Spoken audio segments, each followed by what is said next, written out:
আসসালামু আলাইকুম আরহামতুল্লাহি ওবরকাতুহ নাহমাদুহু ওয়া নুসাল্লি আলা রাসূলিল কারীম আম্মা বাদ।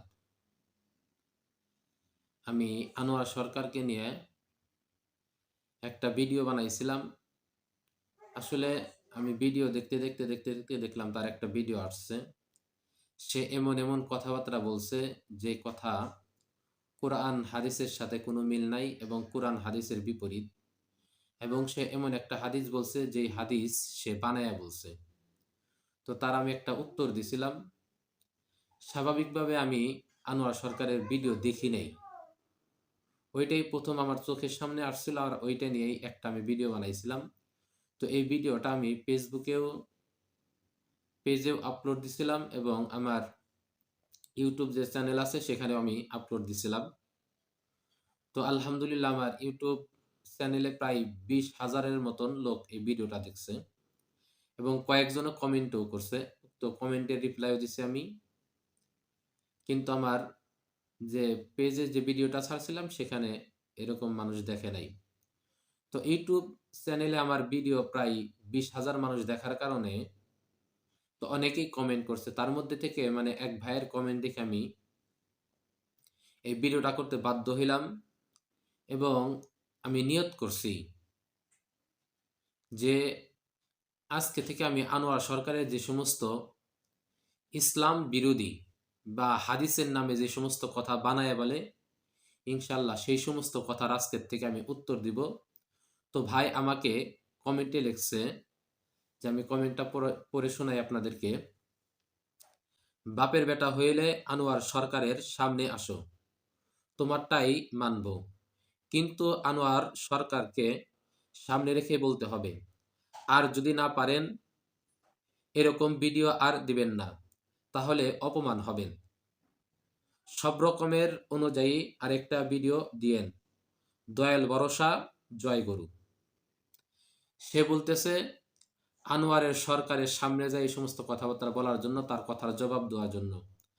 আর যদি দিতে না পারি তো সে আমাকে নাকি অপদস্থ করবে। তো আমিও তাকে জানাই দিতেছি, সে যে সমস্ত কথাবার্তা বলে ইনশাল্লাহ আমি কোরআন হাদিসের ভিত্তিতেই তার কথার জবাব দিব।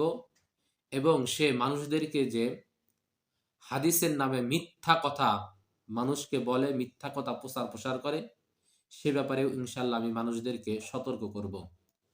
আপনার যদি ক্ষমতা থাকে, আপনি যদি বাপের বেটা হয়ে থাকেন এবং আপনার দয়াল বাবাও যদি বাপের বেটা হয়ে থাকে, তো আমার এই কথার জবাব দিবে। আর ইনশাল্লাহ আমি যে ভিডিওগুলো দিব ইনশাল্লাহ কোরআন হাদিসের আলোকেই দিব।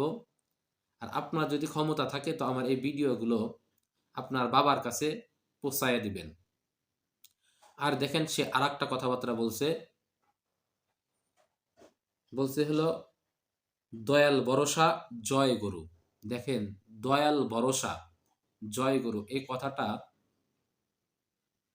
যদি ধরি একটা শিরিকি কথা, সে তার দয়াল বাবার উপরে ভরসা করতেছে, সে বলতেছে দয়াল ভরসা। অথচ আল্লাহ তাআলা বলেন সূরা মায়েদার 23 নম্বর আয়াত আল্লাহ তাআলা বলতেছেন ওয়া আলাল্লাহি ফাতাওয়াক্কিলু ইন কুনতুম মুমিনিন, যদি তোমরা মুমিন হয়ে থাকো তাহলে তোমরা আল্লাহ তাআলার উপর ভরসা করো। দেখেন এইখানে আল্লাহ তাআলা বলতেছেন যদি তোমরা মুমিন হয়ে থাকো তাহলে তোমরা আল্লাহ তাআলার উপর ভরসা করো। অথচ সে বলতেছে দয়াল ভরসা। এটা সম্পূর্ণ শিরকি কথা। আপনি যে কথাটা বললেন, যে আমাকে এই কমেন্টটা করছেন, আপনার কাছে যদি এই ভিডিওটা যেয়ে থাকে তো আপনি শুধরে নিবেন। একমাত্র আল্লাহ তাআলার উপরেই ভরসা করা যায়, কোনো মানুষের উপরে ভরসা করা যায় না। আল্লাহ তাআলা আমাদের সবাইকে সহি বুঝ দান করুক।